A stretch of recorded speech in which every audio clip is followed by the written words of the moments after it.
বিএমডব্লিউর হাজার হাজার গাড়ি হঠাৎ কেন ফিরিয়ে নিচ্ছে সৌদি? কি এমন ত্রুটি ধরা পড়েছে যা থেকে আগুন লাগার আশঙ্কা তৈরি হয়েছে? যেসব গাড়ি এই তালিকায় রয়েছে তাদের জন্য জারি করা হয়েছে সতর্কতা। সৌদি আরবে বিএমডব্লিউর কয়েকটি মডেলের গুরুতর নির্মাণ ত্রুটি শনাক্ত হওয়ায় ৬,৫৭৪টি গাড়ি প্রত্যাহার করা হচ্ছে।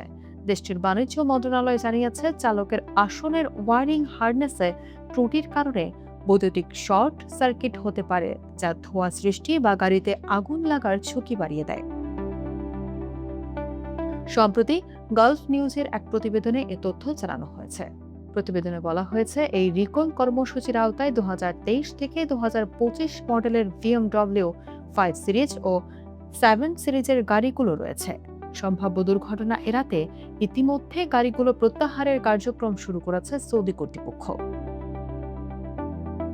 বাণিজ্য মন্ত্রণালয় সংশ্লিষ্ট গাড়ির মালিকদের রিকলস ওয়েবসাইটে গিয়ে গাড়ির শনাক্তকরণ নম্বর বা ভিআইএন যাচাই করার আহ্বান জানিয়েছে।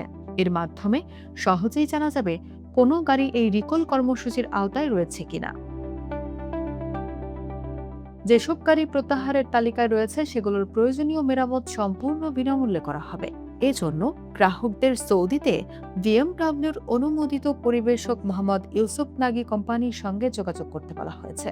নিরাপত্তাজনিত ঝুঁকি এড়াতে দ্রুত ভিআইএন নম্বর যাচাই করে প্রয়োজনীয় ব্যবস্থা নেওয়ার পরামর্শ দিয়েছে সৌদি কর্তৃপক্ষ। তাদের মতে, সময় মতো ত্রুটি মেরামত করলে সম্ভাব্য দুর্ঘটনা ও বড় ধরনের ক্ষয়ক্ষতি এড়ানো সম্ভব হবে।